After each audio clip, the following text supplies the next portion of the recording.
Hi there, listener.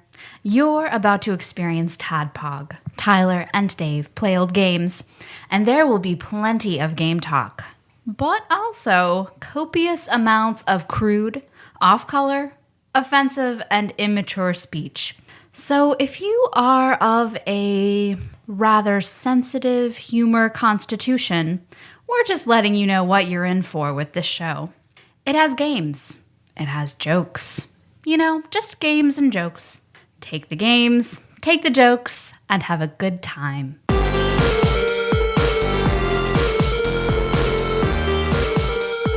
Hello, Internet, and welcome to another TADPOG, Side Pig, TADPig, Other Shit Monday podcast. Show that happens twice a week where two old guys talk about old games. Today, before we get into our long-winded, anecdotes about ourselves that most people find humorous, today we're sort of starting a semi-series. I wouldn't say most people.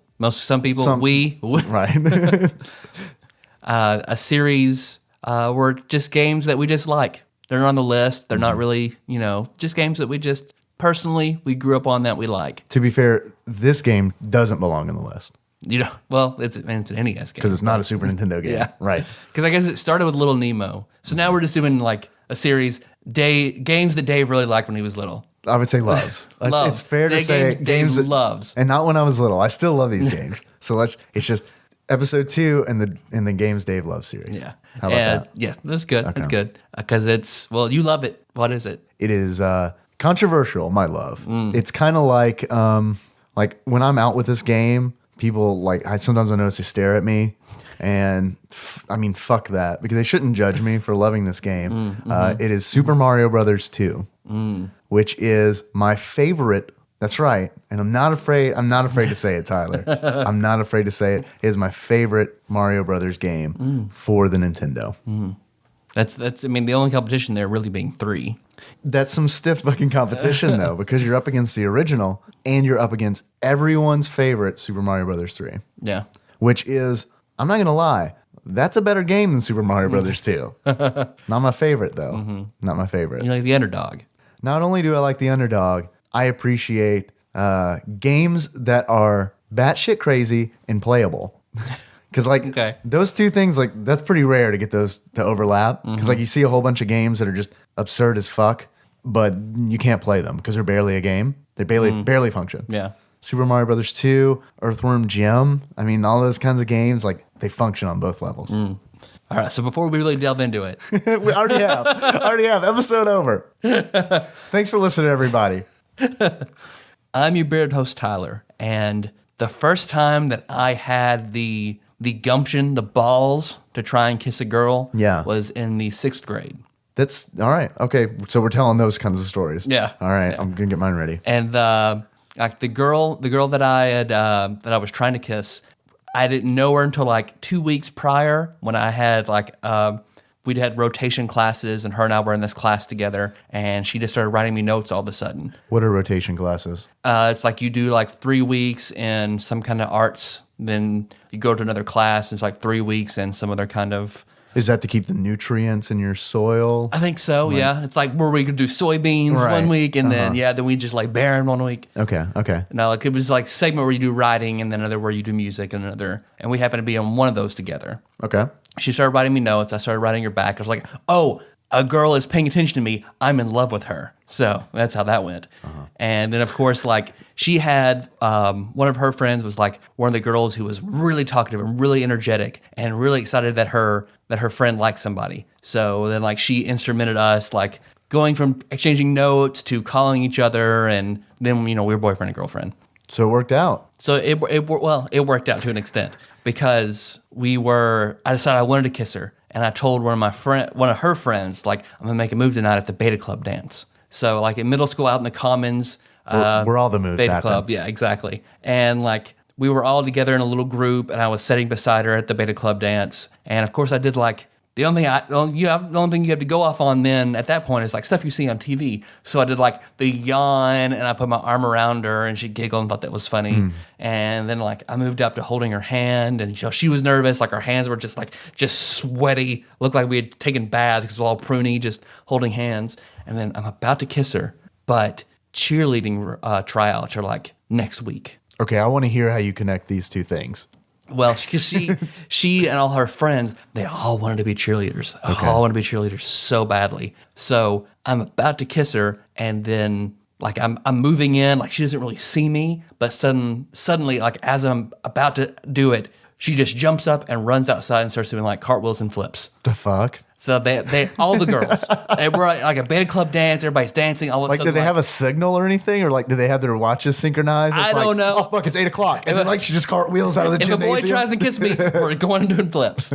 So no, they just all of a sudden just decided, okay, forget this whole hanging out with boys and doing the dance. We want to go practice for cheerleader tryouts at 9 o'clock on a Friday night out in front of the school in the yard. So then I just go out like, okay, I guess I'm not getting my first kiss tonight. And they all do round offs and cartwheels and front back tucks and all the cheerleader moves. I'm sure Nicole she was a cheerleader. She'll be screaming things right now, but. And thus began your lifelong journey of masturbation. Yep. Yep. I'm Dave, your bespectacled host, and I have an overwhelming fear of mouths, so I've never kissed another human. That's an interesting fact about me. Also, I just started drinking coffee. I had a lengthy conversation with you, Tyler, before we started the show. I never was a coffee drinker. I always hated it. Loved the smell. And then as part of like a New Year's resolution, I was like, done with sodas, dog. I'm done. I'm free. I cut the cord with the cable company. Sorry, Coca-Cola. Doing the same with you, unless you decide to. Should have ran that Super Bowl ad. Well. See, I haven't even seen that. I've heard people talk about that. Oh my God. I haven't seen the Coke Super Bowl ad. You want to make the episode about that instead? Because I feel like we could. Because as soon as like we watch the Super Bowl at my house, and then they have that commercial, and then Nicole is on her phone, and she starts immediately reading her Facebook feed about people who are so angry about the Super Bowl commercial. I saw on Reddit a lot of people were either angry or they were making fun of the people who were angry. I'm in the latter party. Okay. I don't know what's going on, and I'm going to stay that way. Yeah. I'll join this conversation 2 years from now. Okay, that's fair. I forgot the Super Bowl was this past Sunday, so like I'm sure you sent me a text asking if I wanted to like hang out, and I made a whole bunch of barbecue, and then like only Josh and Nicole came over. I forgot. So I've been eating so much barbecue. I forgot it was the Super Bowl. Sorry, man. I guess that explains why you've been really cold to me this week. And it also explains the barbecue sweats that you have right now. Yep. So anyway, never liked coffee, but I swore I cut the cord with Coca-Cola until they become a sponsor of the show. Then I'll gladly accept them back into my heart. So I've just been doing the water thing, and then it's been really cold here, right? Mm-hmm. So I started drinking hot tea, and then I thought, you know what? Fuck it. Let's try coffee out. I tried it. Apparently, it was some good shit. And I drank it. I was like, you know what? That's not that good. I think I'll be okay without coffee for the rest of my life. Cut to 15 minutes later where I'm like, holy God, this feels amazing. It was like I awoke. It's like out of the Matrix, you finally just set up. Right, exactly. Because like I've had energy drinks before, right? I used to drink like 3 fucking Rockstars a day, which I hear is not a healthy decision to make. But that did like nothing compared to this now. So if I'm extra excitable on this episode, that is why. It's because you've had like 9 cups of coffee today. I have had 8 cups of coffee today. Yeah. How much does like a regular person drink? I feel like I drink a little more than average, and I have like 3. Holy God! All right. So if I'm not on the show in 3 weeks from now, it's because I've died. Yep. I've just pushed it to the fucking limit. I'm not going to tell anybody, though. I'm just be like, Dave's not really feeling up to it. I'm going to do that for 14 years. I've either died from a caffeine overdose or Nikki's killed me because I haven't kissed her the whole time that we've been together. See, I enjoy giving, whenever they hang out, we give Josh and Nicole a Bummerman fame. Give Nicole a bunch of Diet Dr. Pepper, and then all she does is stay up all night talking to Josh, and it makes him really mad. Nikki knew because every time I bring in a 2-liter, she lights up and he just glares at me. Nikki knew something was up the other night when it was like 10 o'clock, and I was just talking, just about like coffee removes the filter. Like I've got a filter where I like censor myself, and I'm like, I analyze. Is this an important thing to say? And like coffee just gets rid of that because I'm like 5 years old. I'm like looking around. Dogs are brown. Dogs are brown. Exactly. What is it, David? What do you have to say? What's that? That's Louis C.K. we're ripping off? We're not going to say it. Okay. Yeah, we got to give him credit. All right. Okay. Super Mario Brothers 2 for the Nintendo Entertainment System. Yeah, if you've hung in with us this long, we'll finally talk about the game. It's only been 10 minutes. We're good. Okay. We have 50 minutes to talk about the game. This is a good game, and I'll tell you why. I'm gonna. You want me to give you the elevator pitch, or do you want me to? You want me to do a little segment? We should probably do a little segment. All right. Probably do a little segment.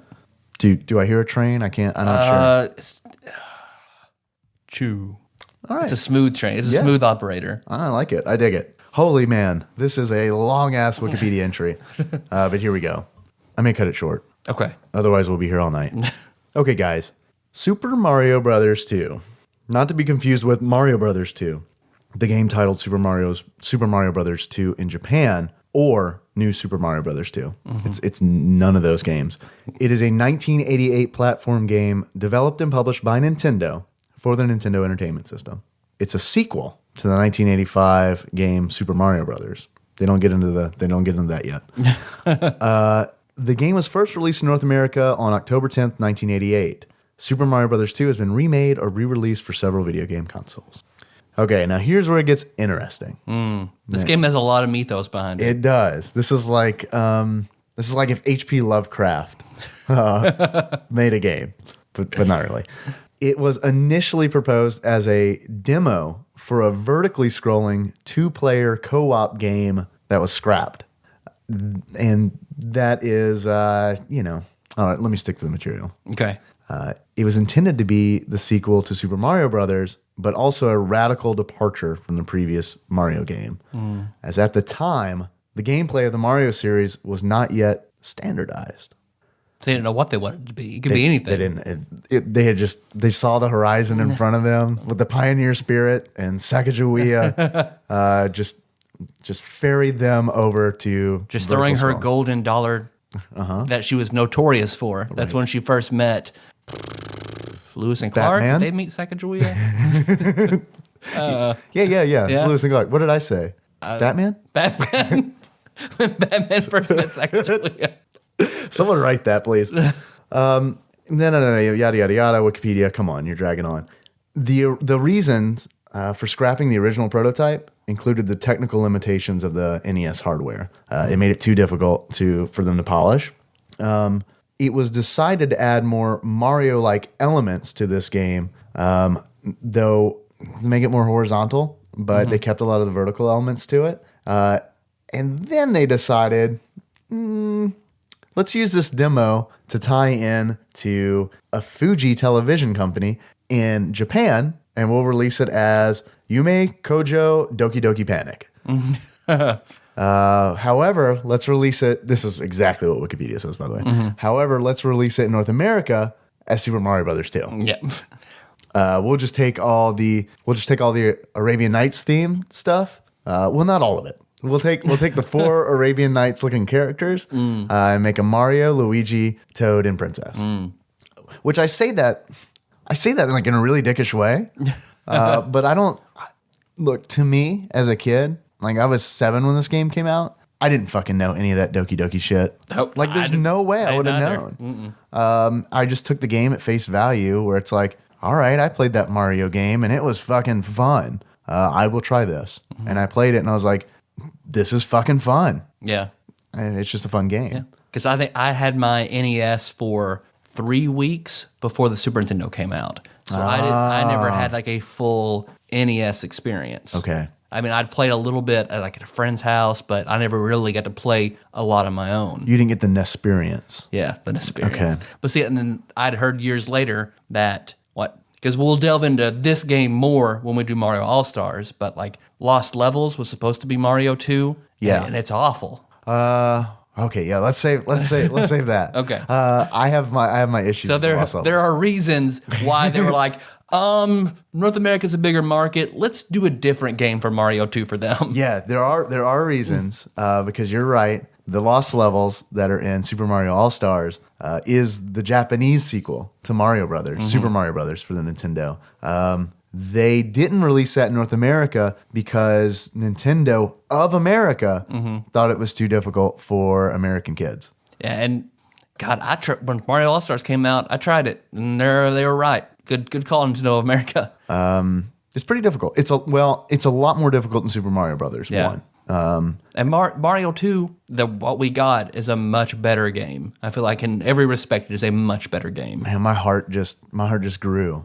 It just grew. I just felt it grow inside me to hear you say that because I didn't know that's how you felt. No, I really enjoy Mario Brothers 2. I do. I mean, I can appreciate the underdog departure because of my recently acquired love for The Adventures of Link, which is the sequel to Legend of Zelda. That's the black sheep. Oh, of Zelda absolutely, games. Absolutely. That and Wind Waker. Yeah. Until they remade it. But man, I love Zelda 2. When we get to games Tyler loves, well, that'll be on there. All right, but, I'm on board. So I have an appreciation, and I always liked Mario 2. I've never beaten it. I thought it was very, very hard. I would end up like, okay, we'll talk strategy because it's Mario. All right. Mario 2. Mario 2. It opens. It's a dream. It's Mario. Mario is having a fever nightmare. And they let you know that up front. Because like people will say, at the end of the game, you realize it's all just a dream. Fuck you. Pay attention at the beginning of the game. They tell you it's a dream right at the beginning. So none of that shit. You can't discredit Mario 2 because of that. All right. I'm getting defensive. Dave is getting upset.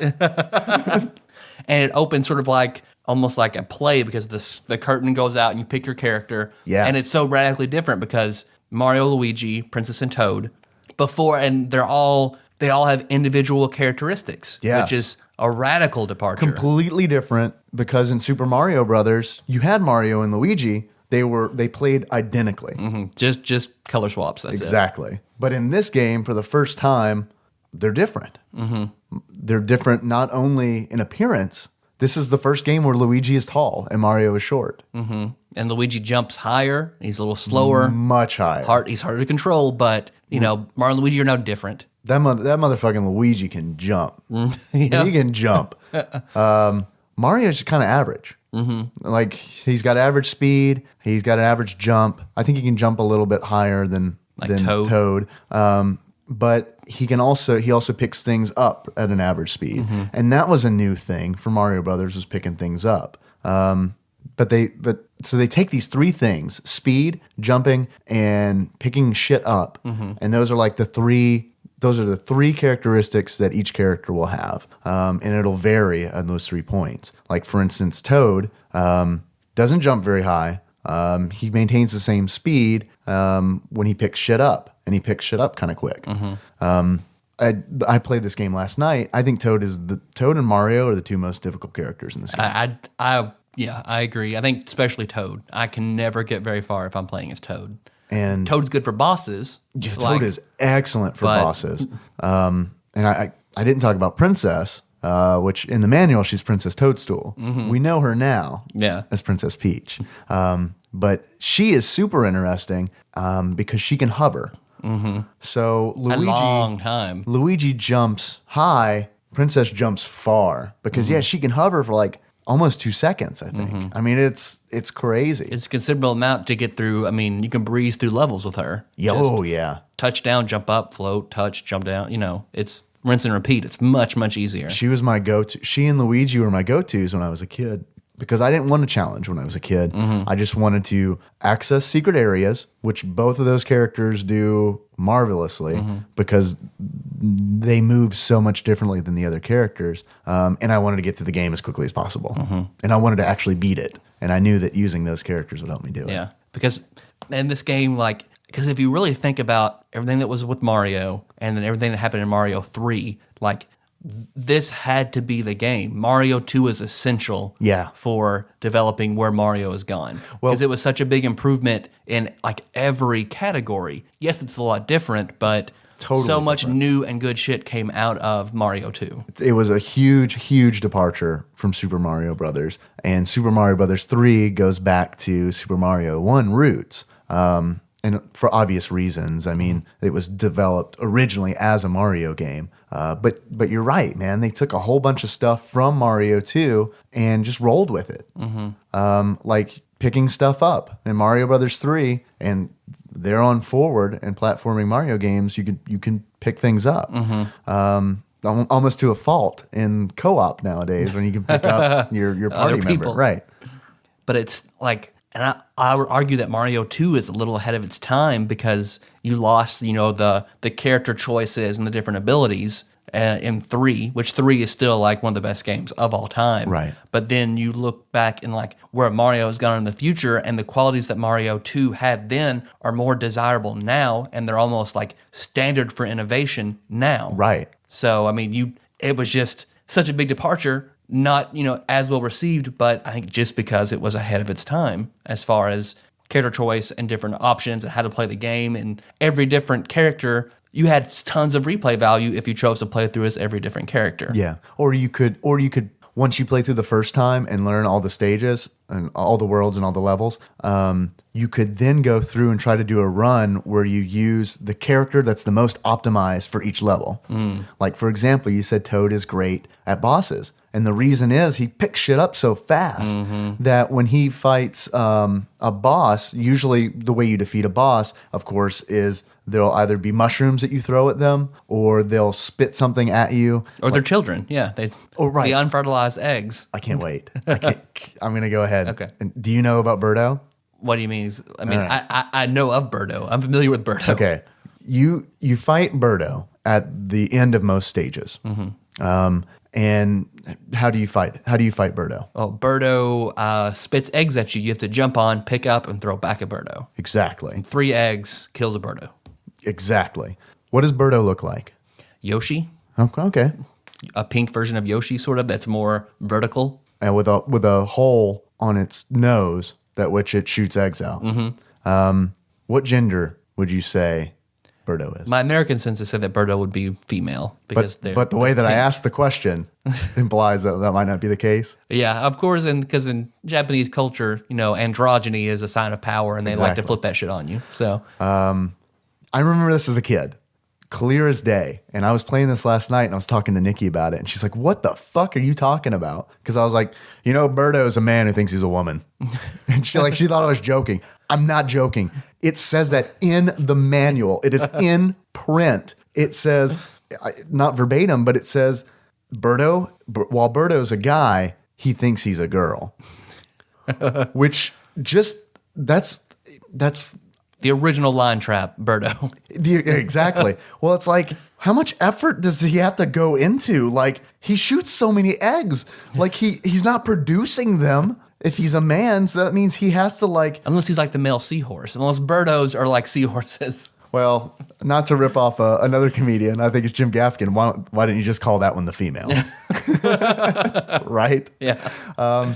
So I just imagine he has to get up really early and he buys all these giant eggs and just shoves them. crams them down his snooter and then waits for someone to show up and then he just shoots them out. He's going to go clock in, standing in front of the eagle's head, and just walk forward 5 steps, walk back 5 steps, and just wait. That's his life.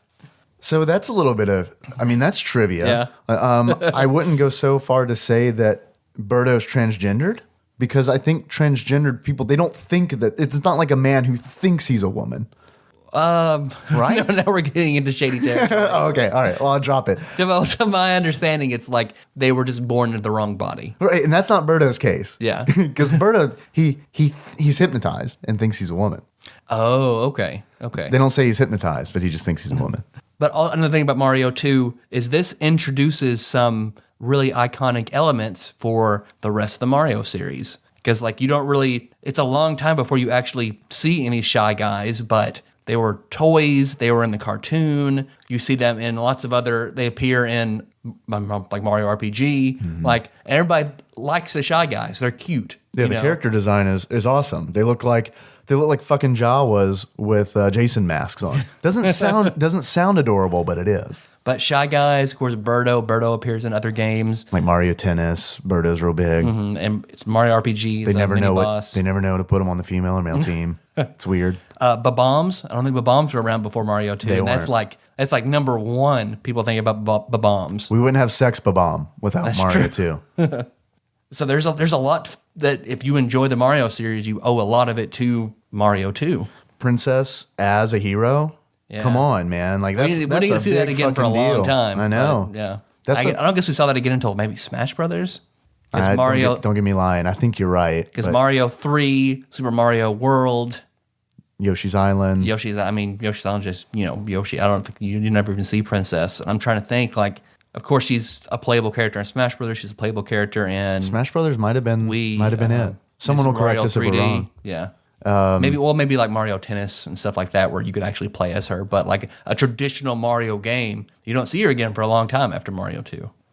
Yeah, I mean, in 1988, I really feel like that was a big deal, where she goes from she is the damsel in distress, like literally in Super Mario Brothers, and then she goes from that to being a hero in the next game. I mean, I'm not a feminist, clearly, because I'm a man. Can men be feminists? I'm really getting into some really dark territory, like not dark, sketchy. Yeah, some possible like angry call in, people leaving comments territory. I think so. Okay, well in that believe case, so. I am a feminist because I really like Peach being a strong character in video games, She is my go-to in Smash Brothers. You have Kirby, Peach is my go-to. and you're good with her. So I think I originally got that because like she was never chosen. So I was like, well, all right, I'm gonna get good as Peach just because I want to. And turns out she's a really effective character. So I mean, her Super Smash and Brawl is awful, but Which one is that? that's what I think. Everyone will kind of fall asleep, and then peaches go all over the place. You can eat for health. Yeah. So as opposed to a lot of others, like it's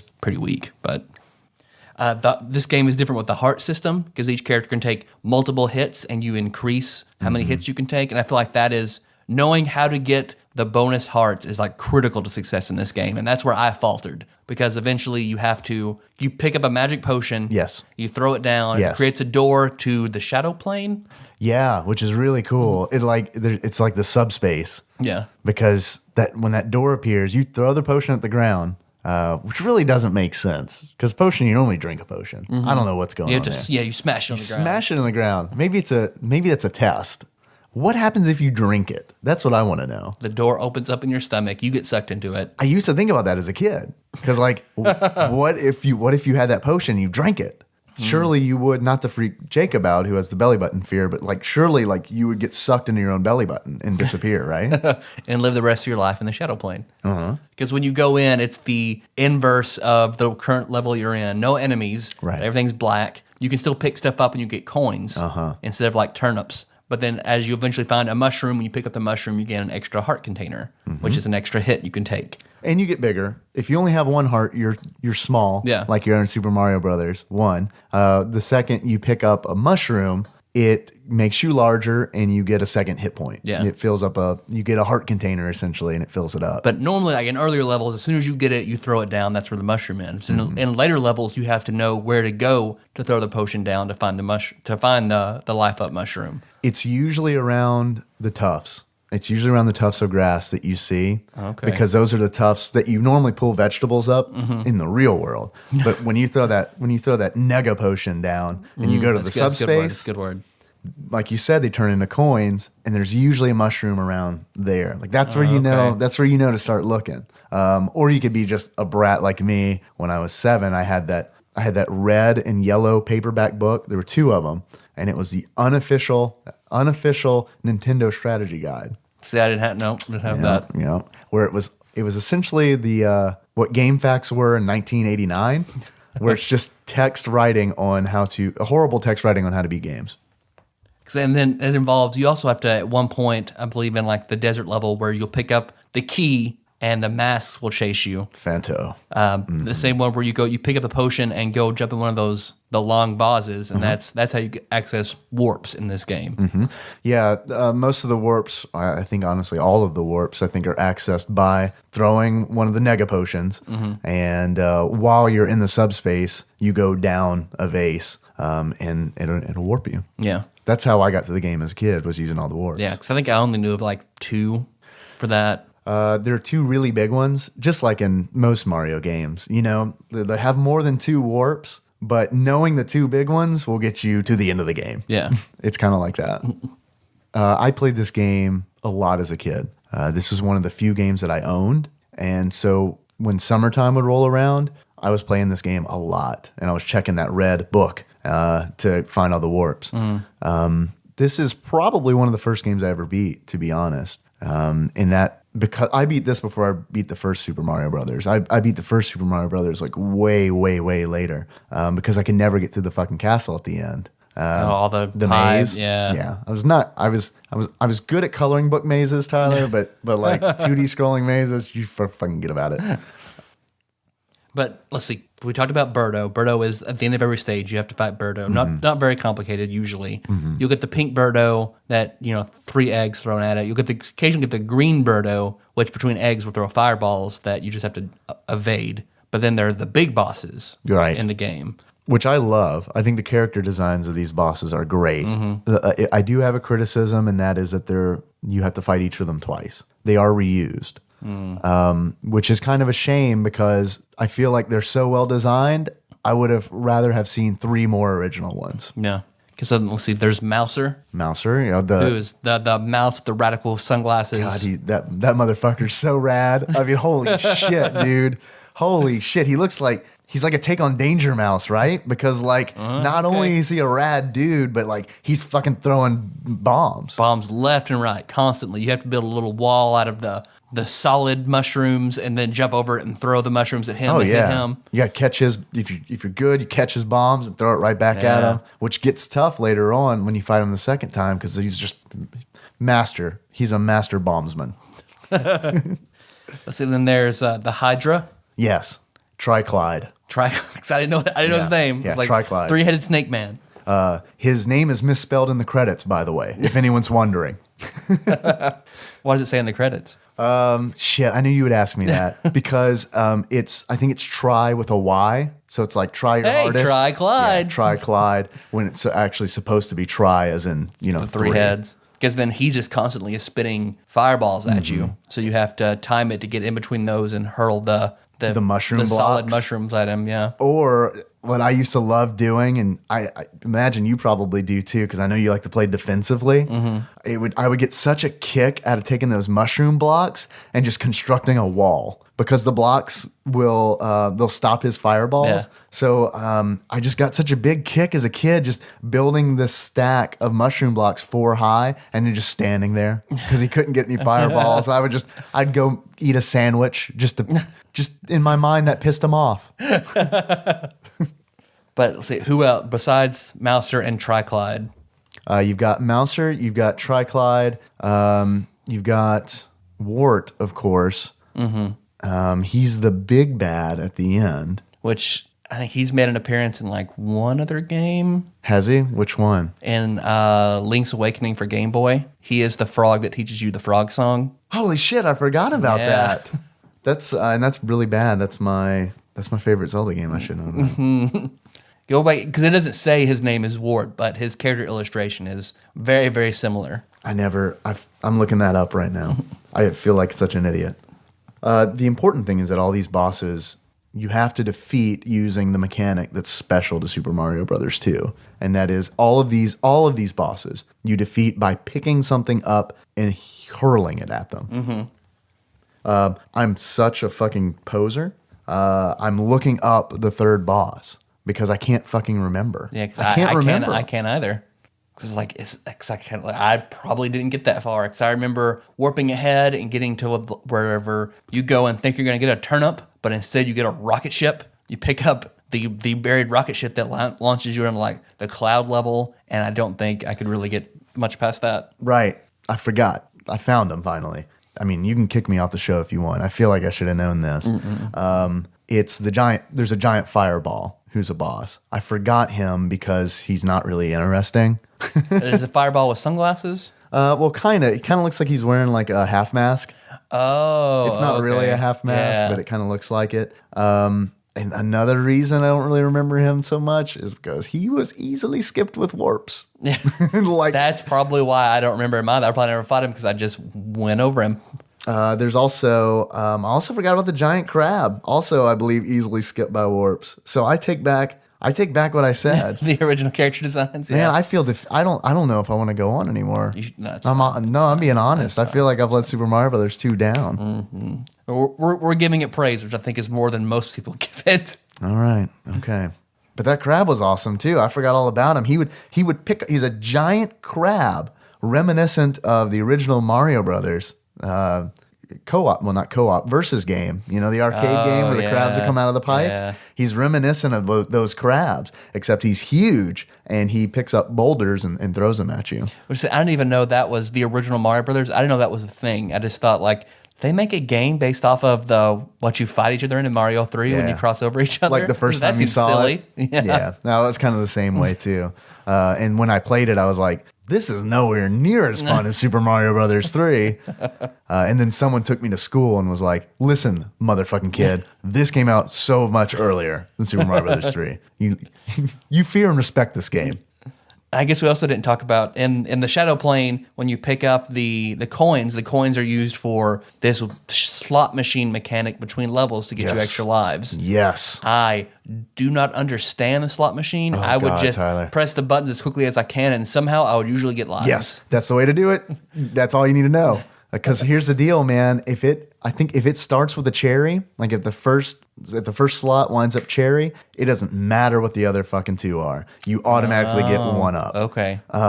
And so what happens, my strategy would always be, if I can just get the cherry first once, just spam that button. Just spam it so that I can hit it exactly and get the cherry again, and you're set. Okay. If you get 3 stars, I think you get 5 up. Because I haven't seen that mechanic again until the Wii U Super Mario 3D Land. Of course, then that's another little side thing you can go to trying to do the slot machines. Mm-hmm. But we always fuck that up every time. Do we have time for me to tell a story? Yeah. That's Super Mario Brothers 2 related. Yep. I know this is a little bit of a departure, but we've been really hitting it hard, and we've been like just fucking facts up left and right. So let's take a break from that. Okay. Before I owned this game, Tyler, I had, well, let me rephrase that. I knew a kid a block down the street. Mm-hmm. Babysitter Megan lived across the street, and this was second grade kid. He lived just 1 block perpetually down. in second grade. He's this still there. Poor guy. I mean, it depends how you look at it. I mean, he can't get a blowjob to save his life, but regardless, I was in kindergarten, Tyler. And he was in second grade. That usually doesn't mix, right? No. When you're in second grade, you'll be goddamned if you hang out with a kindergartner. Yep. That shit is not happening. But I caught wind that he had Super Mario Brothers 2, and I really wanted to play it. So I don't do this often. You know me, right? I don't like to talk to people. I don't like to talk to people. I certainly don't like my mouth to touch another person's mouth because, as you know, I'm afraid of mouths. But I totally went out of my way to be like super nice to this guy and like do anything he wanted.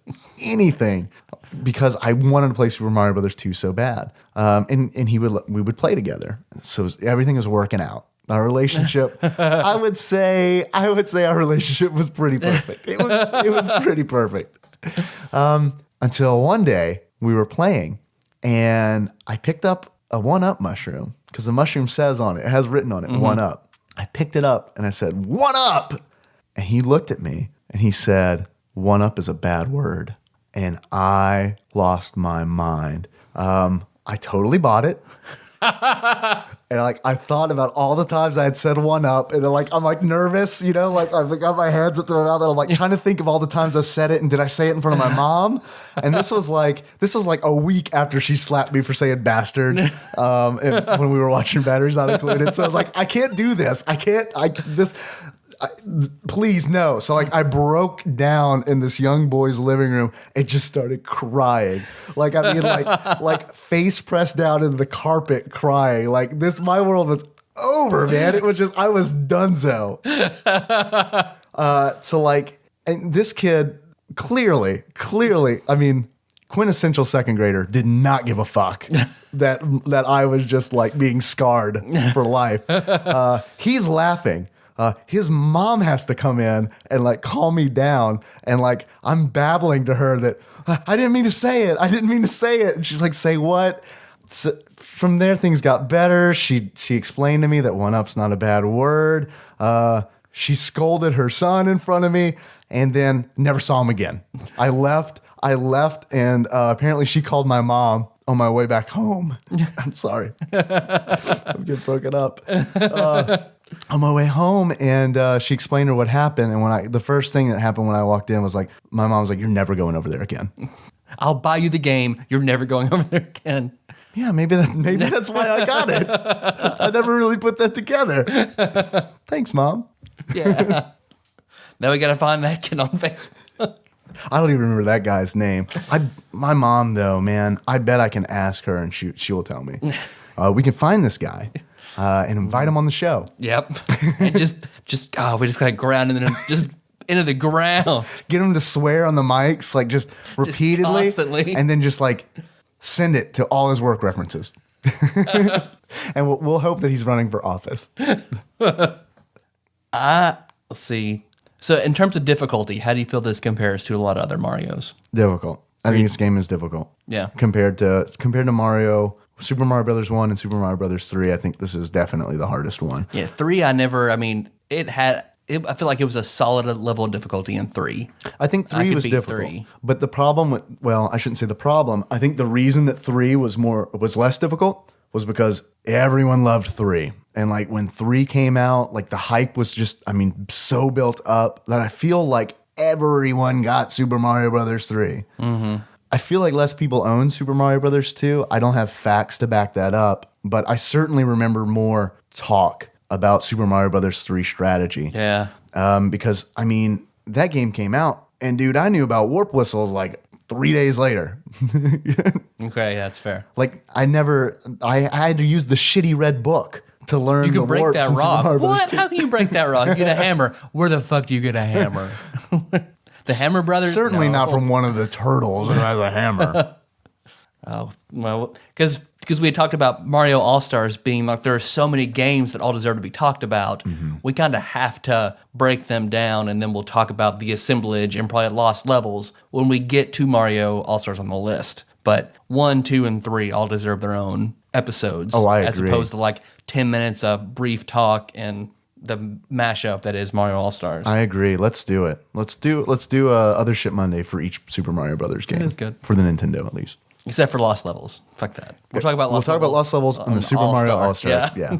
Which is going to seem like that's going to make it seem like we really hate Super Mario All-Stars. That's fine. I don't think it should be on the list, so I'm fine with that. It is a compilation game. Yeah, and none of the games for it are original. Nope. I get a game being multi-platform, cool. Mm-hmm. A game that is just like I would just be pissed off if people are talking about the best PS3 games and like the winner is the God of War collection. It's like no. Right. No. Right. That is a collection. Yeah, so that's Right. the same way I look at that. It just shouldn't be. No, thank you. I'm with you. And then I admire Nintendo for always trying to be innovative and changing up the formula. Sometimes it doesn't work as well commercially, like with Mario 2 and with Zelda 2. But I admire how they try to innovate. Nowadays, I know the Wii U is not doing very well because Nintendo is like, while they're always willing to innovate with gameplay, it's all their other elements of their business they're very stubborn with. Right. So I feel like that's crippling them now. It certainly is. So like I know the 3DS friend codes and shit like that. Just It's so hand-holdy. Like it's just let's just let it go. I know. Let's stop protecting the children. Can that just be? That's my political stance. Yeah. Stop protecting the children. Every time I go to save and because I started Legend of Zelda: Link Between Worlds for 3DS, and of course it's constantly like you've been playing a while. You should probably stop now. Fuck off. Fuck you. Fuck Leave me off. Let me alone. play my game. Or I'm surprised it doesn't pop up and say, "Ask your mom or dad if you can continue playing this game." I feel like we need to wrap this up soon, right? We're 47 minutes in. Okay, so probably. Yeah. I haven't talked about. You've mentioned it briefly, but one of the weirdest things about this game that I love so much is after you beat Birdo and before you play the slot machine, you go into a giant falcon's mouth. After Birdo vomits up a crystal ball. Oh, right. I'm sorry. That is a very crucial point. Once you have the crystal ball, that was Birdo's stomach. The giant falcon head, which is mounted on the wall. It's not a full falcon. It's just his face. Opens his mouth really wide. And you just walk right on in there. Yep. Play the slot machine, and then you're on.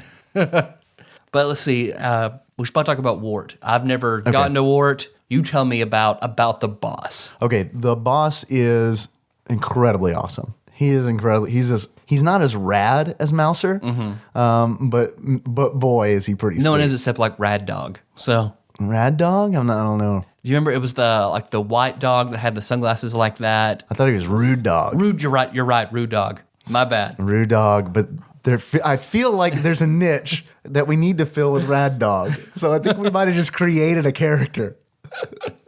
So, all right, step 1, invent Rad Dog. Step 2, find a time machine. Yeah, Step go back. 3, go back to 1980. Let's make it early. Well, not too early because we don't want to be too ahead of our time. Fuck. Well, see, Rad Dog, I feel like you can go back. 1989? Simpsons did it because Poochie is also, you could call Poochie Rad Dog and be totally fine. Let's just rip the Simpsons off. Let's just get in there like 1 year before the Simpsons started, and let's just travel back with the DVDs. and I guess a player. we come back with a DVD. No, you've watched all of these, right? No. I'm sure we can find them online. Fuck. But Wart, man, he is obviously the sovereign ruler of this land because he has a crown. He's very. I wouldn't call him stately, but he's definitely kingly. There is this giant machine that is producing vegetables, and I'm not sure why. But as you know, we all give other people the means to destroy us, Tyler. I don't know who said that, but someone did. Or an approximation, something like that. Wart is no exception. He has this machine that he's running that creates vegetables, like turnips and whatnot. But Wart doesn't like vegetables because he's a monster. And as we all know, monsters don't like vegetables or milk. So what he will do is Wart will open his mouth and he'll spew these, what I can only imagine are acid bubbles at you. And what you have to do is avoid the acid bubbles and grab one of the vegetables that this machine is spewing out, and then manage to throw it into Wart's mouth, which is still open from spewing the acid bubbles, which is difficult without practice. Yeah. Because first of all, you have to learn his pattern, right? And where the acid bubbles are going to go. Then you have to really hope that machine produces the vegetable that you need at the right time. And then if you throw it, like if you throw the turnip and it hits one of the acid bubbles, turnip's gone, bro. Sorry. Try again. Okay. But I honestly feel like once you learn them, just like any boss, once you learn them and you figure the fight out, it's just a matter of executing it. Okay. But still, man, name me another game that does something like that. Like it is a ridiculous boss fight. It is ridiculous. It's just the concept of it is so different from like anything even today. It's crazy. See, and it reminds me of somebody left a 5-star review asking us to do this game. And I played the game as a kid called Monster Party. Oh, okay. I thought you were talking about this. Someone asked us to do Super Mario Brothers too. Oh, no. But someone sent a review asking us, like, you should do Monster Party. Because Monster Party is also like, where this formula of ridiculousness works, Monster Party is a game where the ridiculous is just like, what the fuck? To where you're a kid with a baseball bat and you're trying to beat down like shrimp tempura and onion rings, and then you're a demon for some reason, and then... Yep.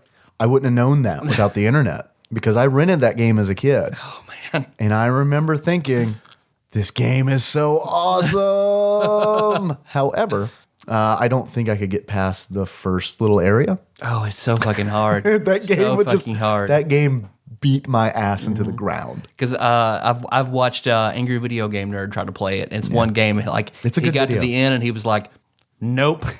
Fuck it. Fuck this game. It's a good video. Show notes.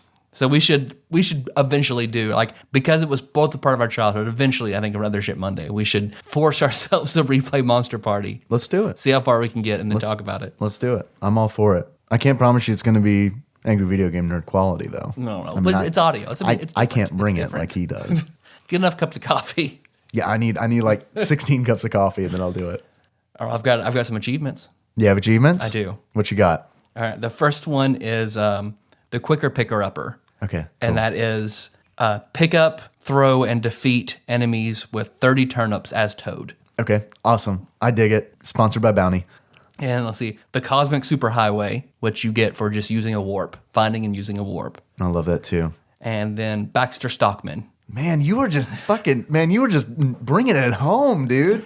Baxter Stockman is, you get that for defeating Mouser without taking any damage. Nice. Holy shit, man. I'm not even gonna. I have a few. I'm not even gonna do them. I don't think I can't live up to that. I've got. I promise that I had a name for this last night. This achievement last night, but I can't fucking remember it. So can we do a first? Can you help me come up with the name of this achievement? I had two favorite things to do as a kid playing this game. First favorite thing, when you kill Birdo, like we talked about, his stomach turns into a crystal ball. This crystal ball falls from where Birdo was, because Birdo's taller than the crystal ball. So what I would always do was I would try to time the killing blow of Birdo. I would try to get on top of the crystal ball before it hit the ground. And I could do it. Because you can't catch things, you have to be on top of it and pick them up, even if they're in the air. Well, you can, because you can catch things that are in the air, but the problem is the crystal ball is lower than your character is. So there's no way you can catch the crystal ball. You have to, in order to grab it before it hits the ground, you have to jump on top of it and pick it up. And you've got there's just a slim window in which you can do it. The 5-second rule. 5-second rule. All right. Thank you. The second, I did this. Like this, what achievements are now, achievements are so brilliant because kids were doing it years before they existed. Because I would do this 5-second rule. That was an achievement that I created for myself when I played this game. The other one is that falcon mouth that opens. My goal would be, this one's easier, to get on top of the falcon head, on top of the falcon mouth before it opened. Okay. It's really a ridiculous thing. It doesn't serve any purpose, but it was just a little goal I made where it's like every time I got to get on top of that falcon head before it opens. I was like that Mario 3 when you beat a Koopa Kid, or not a Koopa, a Koopa Kid. You had to grab the wand out of the air before it touched the ground. Yep. So, yeah. Yep. It's exactly that shit. Which I have a name for that one. It's called Nice Catch. But I don't have an achievement for jumping on the falcon's mouth. How about it's called jumping on the falcon's mouth? Because why not? Or the Cards Against Humanity card, Falcon with a hat. Yeah, because you're the hat, Tyler. Yeah. That's brilliant. Coffee. Let's just cut that and send it to let's send it to Big Coffee. See if we get a check. Hi, Folgers. Tyler. Yes, Dave. Buddy, I've had a sterling time recording this. I knew you would. It's one of your favorite games. Holy shit. I could talk more about this game, and I imagine that we probably will, whether you like it or not. However, I feel like it's the time of the show where I need to ask you a very important question. We don't like numbers, clearly. So we never want to give a number to a game because we don't know numbers. But we do know two things. One of those things that we know, Tyler, we know beards.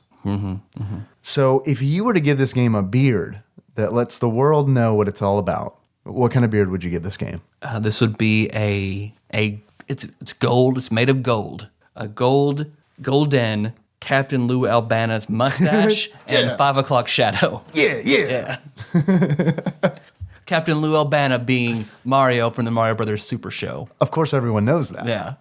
Because I recently watched the episode where he says "fuck" and they let it slide by. Is he really? It kind of sounds It's like it. questionable. It Show is certainly notes. questionable. Show notes, and we'll let the listener decide. It's like the Who Framed Roger Rabbit, where you think you hear Daffy Duck Yep. cursing. Yep.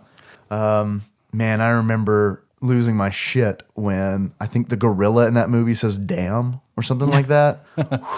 Man, that was crazy to hear a cartoon character swear. Yeah. Tyler, Yes, Dave. if you were to give this game a pair of glasses that just told the world what it was all about, what kind of glasses would you give it?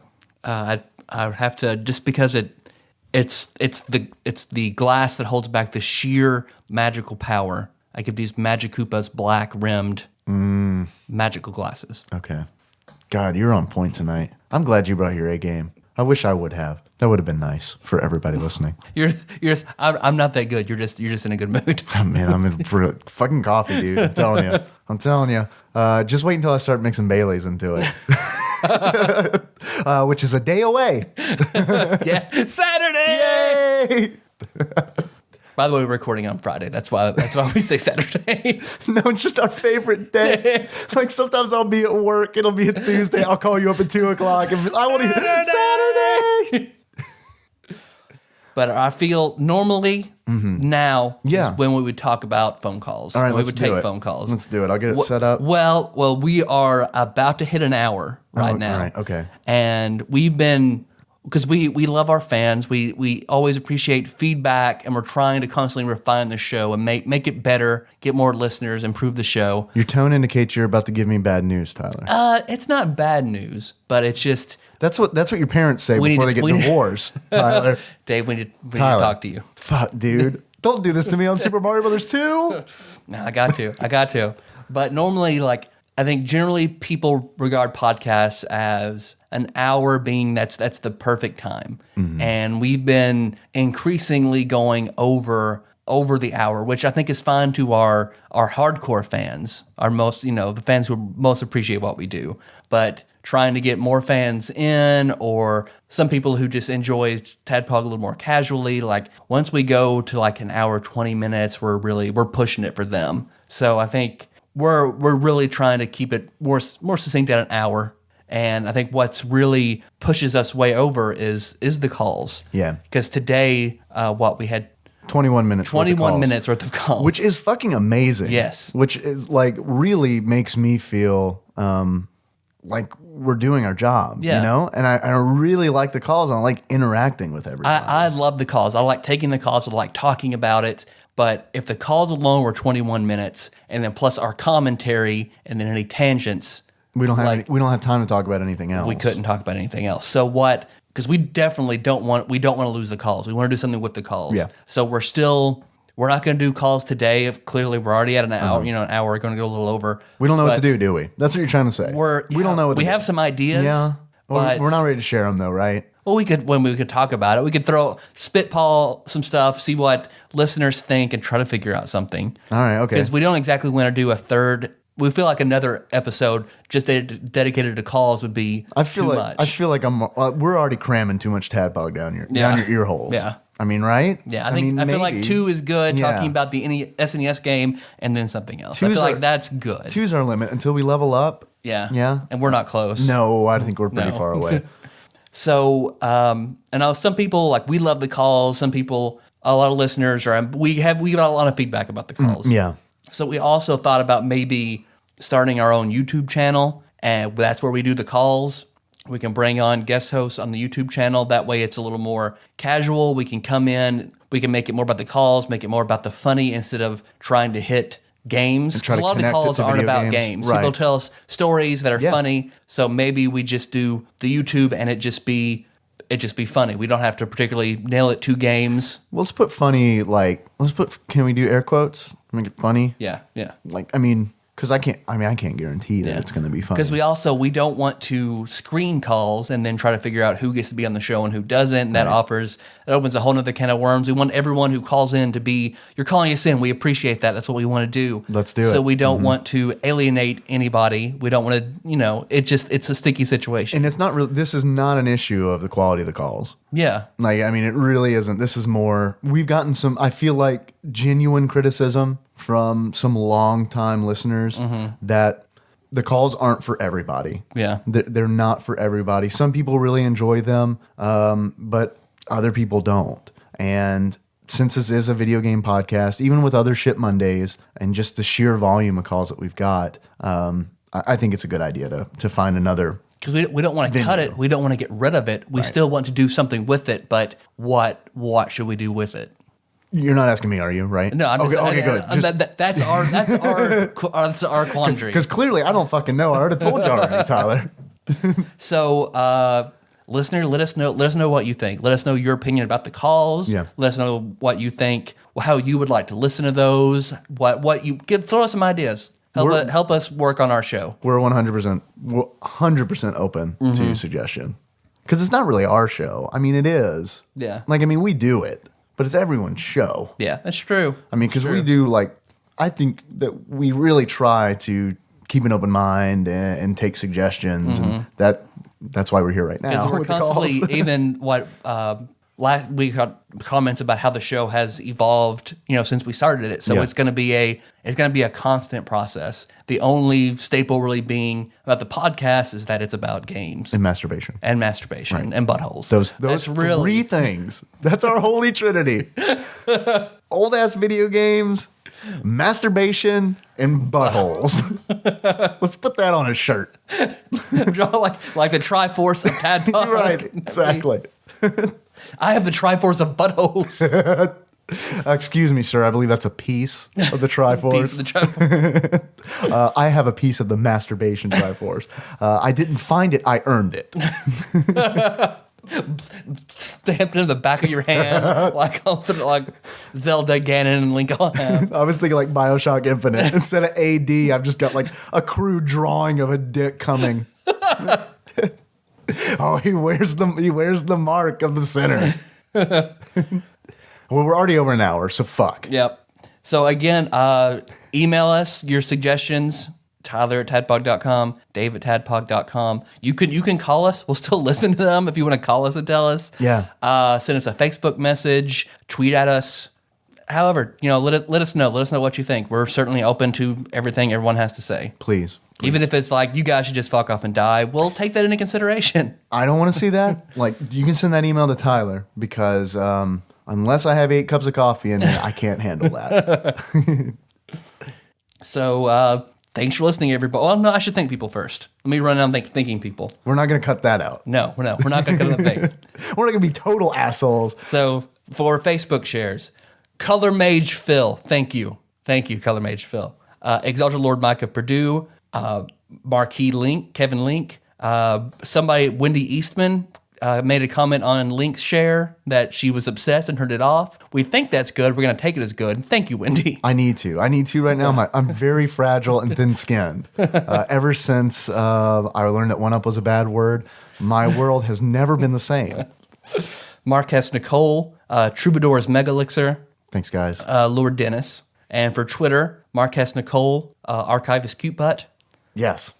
Chandra Nitschit, Impresario Tony, Exalted Lord Micah, Baron Drew Rowland, Prosecutor Kyle Gilday, and Correspondent Laura Ammons. 2 5-star reviews were very appreciative. Yes, thank you. Yuki's cousin. Thank you, Yuki's cousin. Very much appreciated. You're entered in the drawing for something. We're going to be giving away phone calls. We got plenty of them. And CNAPS. CNAPS was the one I believe made the Monster Party comment. But 5-star review as through Monster Party. Cool. All right. That's one way to request a game. Oh, is shit. to give us a 5-star review and say the game that you want. All right. We'll listen. It might not be the best way, but it is a way. It is in the top 2. I'd say the first way, send us the game. Sorry, Lord Matt. We're getting there, Matt. You sent us several, and we're fucking assholes. We're getting there. We're working on it. We are going to do them. Second best way, write a 5-star review in iTunes and just name what game you want to talk about. I think that's fair. Yep. I really do. You cool with that? Yeah. All right. Yep. Are we committed? Yeah. Okay. We're committed. And so we blow up like 1,200 reviews. I'm fine with that. You bet. At least we know what we're doing. Mike makes 1,200 accounts and just asks us to do all these wrestling games. Every wrestling game there's ever been for any system. Clearly, that's unethical. Yeah, but thanks for listening, everybody. You can find the show on iTunes or Stitcher. So don't miss the next episode. We will be talking about IGN's 43rd? Gradius 3. Yeah, it's Gradius 3. Whatever it is. Whatever rank it is. Number. Does it really matter? Does it really matter? Does it really matter? Today it doesn't. In 50 years, we're all going to be dead, Tyler. Does it really matter 50 where years? Radius 3 falls on IGN's list? I'll be 79. I think I'll be alive. It's illegal to bet on that, isn't it? I think. Well, I explain to you. I'll explain this off the mics. My next story will be me explaining my death theory. Okay. Oh, perfect. Okay. While you're there, don't forget to subscribe, give the show a rating, write a 5-star review. Sometimes we give stuff out. It's a good way to communicate with us. Mm-hmm. Don't worry, guys. As always, we will be back next week talking about death and why it doesn't matter what Radius is ranked on IGN's list. Tadpog talks about nihilism. We should do a nihilism episode. I don't know anything about it beyond the Big Lebowski, so my contribution is going to be really fucking short. We're going to be back next week talking about some shit. In the meantime, you can find us at tadpog.com. That's where the show notes live. We're going to have all kinds of rad links in there for everybody. You can also find us on Facebook. We're on facebook.com/tadpog. There's a lot of cool people doing a lot of cool shit on there, giving us a lot of feedback about whether or not they want to listen to calls. Also, Tyler, we're on Twitter. Our Twitter army is small but hungry. They're fierce. They're hungry, and they do an amazing job of helping us promote the show. So we've already thanked them, but I want to thank them all again very much. If you want to follow us on Twitter, you can find us at @tadpog_podcast. Not only do we read all the tweets And obsess over them. and I also have written down my favorite ones, and I'm working on a giant back piece. Nice. So I'll post pics of that. That's just me writing on Sharpie on your back. Don't give away trade Tadpog secrets. We got a phone number. You can call it. Yeah. if you want to. We don't know. Please keep calling it. We're gonna figure out something. But in the meantime, just hurl your voice into the chasm that is Tadpog hotline at 270-883-2555. Operators are standing by, and they'll also be dead in 50 years, Tyler. They're already pretty old operators. We exclusively hire 80-year-old women. Well, they are the hottest. It's true. That's all I got. Our intro song, Tyler, is Moves by Sycamore Drive. It is. A link to that track can be found in the show notes at tadpog.com. Until next week, Tropical Capricorn.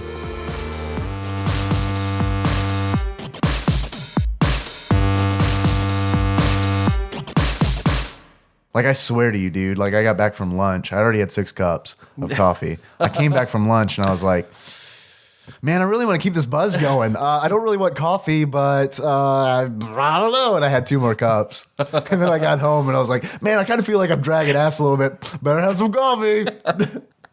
Are you drinking it black? Yeah. Okay, good. Yeah. Because that way, then it's actually good for you then since you're having it black. Yeah. But I was going from drinking, let's see, what's 24 times 3? 72. I was going from drinking 72 ounces of water today to